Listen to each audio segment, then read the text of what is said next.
విద్యా వైద్యంపై కాంగ్రెస్ ప్రజాప్రభుత్వం ప్రత్యేక దృష్టి పెట్టిందని రాష్ట్ర మంత్రి అడ్లూరి లక్ష్మణ్ కుమార్ తెలిపారు. జగిత్యాల జిల్లా ధర్మపురి ప్రభుత్వ జూనియర్ కళాశాలను మంత్రి లక్ష్మణ్ కుమార్ సందర్శించారు.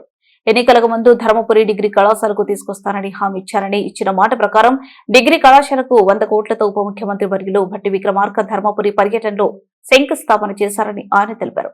2026 నుంచి 2027 విద్యా సంవత్సరానికి డిగ్రీ కళాశాల అడ్మిషన్లు ప్రారంభించారని, ఈ రోజు జూనియర్ కళాశాలలో తాత్కాలికంగా గదులు కేటాయింపు కొరకు పరిశీలించడం జరిగిందని మంత్రి లక్ష్మణ్ కుమార్ తెలిపారు. 4 విభాగాలకు చెందిన కోర్సులకు ఒక కోర్సుకు 60 మంది విద్యార్థులు చొప్పున 240 మంది విద్యార్థులు విద్యను నేర్చుకోవడానికి చర్యలు తీసుకుంటున్నామని, విద్యార్థులు వచ్చే సంవత్సరం నుండి ఆన్లైన్ లో దరఖాస్తు చేసుకోవాలని మంత్రి సూచించారు. రాష్ట్ర ప్రభుత్వం ద్వారా గౌరవ ముఖ్యమంత్రి గారి ద్వారా ఉప ముఖ్యమంత్రితోని డిగ్రీ కళాశాల యొక్క శాంక్షన్ ఇచ్చి దానికి భవనానికి సంబంధించినటువంటి పనుల కోసం 10 కోట్ల రూపాయలతో శంకుస్థాపన వేయడం జరిగింది.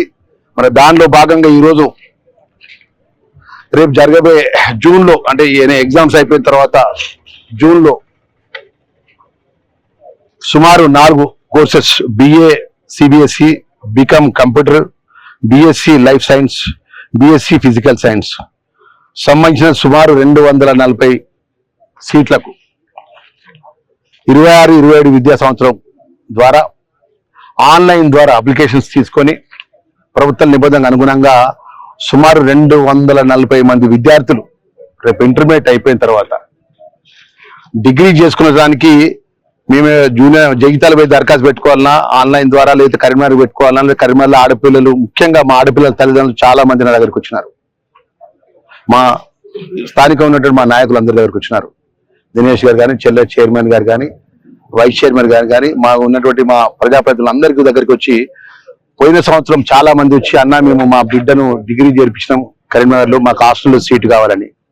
అన్న మేము జగిత్యాల నా బిడ్డను చేర్పించినామన్నా అక్కడ కాలేజీ సరిగా లేదు, హాస్టల్ ఫెసిలిటీస్ లేదని చాలా మంది వస్తే మా బాధ అనిపించింది. అంటే ఇంటర్మీడియట్ చదివిన తర్వాత ఆడపిల్లలు డ్రాప్అవుట్స్ అయిపోతున్నారు. ఎందుకంటే తల్లిదండ్రులు దూర ప్రాంతాలు పంపించాలంటే ఆడపిల్లలకు కొంచెం భయము, టెన్షన్ ఉన్నది కాబట్టి, అదే వాళ్ళ కళ్ళ ముందరే బిడ్డ గిట్ట డిగ్రీ చేసుకున్నట్టయితే, ఒక 3 సంవత్సరాలు ఒక స్పెషలైజ్ కోర్సు చేసుకున్నట్టయితే మంచి భవిష్యత్తు ఉంటుందని ఒక ఆలోచనతోని ప్రజలకు ఇచ్చిన మాట అమలు చేసి, ఈ రోజు రేపు జూన్లో మా పిల్లలంతా కూడా, మా విద్యార్థులంతా కూడా ఇంటర్మీడియట్ అయిపోయిన తర్వాత సుమారు 240 మంది విద్యార్థుల యొక్క భవిష్యత్తు ఆన్లైన్ ద్వారా ఏదైతే ప్రభుత్వ నిబంధన అనుగుణంగా ఇక్కడ SKNR కాలేజీ సంబంధించిన అశోక్ గారు ఉన్నారు.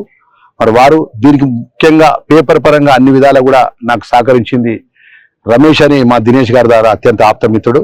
వారి ద్వారా ఇది ఒక ఏ విధంగా డిగ్రీ కళాశాల తీసుకొచ్చే విషయంలో minute to minute paper work మొత్తం చేసుకుంటూ ముఖ్యమంత్రి దగ్గరికి, ప్రభుత్వం దగ్గరికి అనుమతి వచ్చే విధంగా నేను బాధ్యత వహిస్తే స్థానికంగా ఇక్కడ నుంచి హైదరాబాద్ వరకు ఈ పేపర్ పరంగా అన్ని విధాలు చేసినటువంటి మా SKNR ప్రిన్సిపల్ అశోక్ గారికి, మా రమేష్ గారికి, గౌరవ ముఖ్యమంత్రి, గౌరవ ఉప ముఖ్యమంత్రి గారికి, ప్రభుత్వానికి ప్రత్యేకంగా శాసనసభ్యుడిగా మనస్ఫూర్తిగా ఇక్కడ అందరి పక్షాన వారికి అభినందనలకు, శుభాకాంక్షలు, ధన్యవాదాలు తెలియజేసుకుంటున్నా.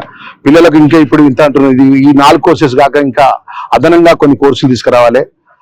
ఇంకా పిల్లలు దుబాయ్ కానీ వేరే దేశాలకు పోతే టెక్నికల్ గా ఇంకా వొకేషనల్ ట్రైనింగ్ కోర్సెస్ పట్టుకురావాలని చెప్పి అడుగుతున్నారు. వాటికి కూడా నేను ఇప్పుడు మార్చి 2వ తారీఖు సాధ్యమైనంత వరకు నేను రాష్ట్ర ముఖ్యమంత్రి గారితో మాట్లాడి, ఆ టెక్నికల్ ఎడ్యుకేషన్ సంబంధించినటువంటి ప్రిన్సిపల్ సెక్రటరీతో మాట్లాడి, భవిష్యత్తులో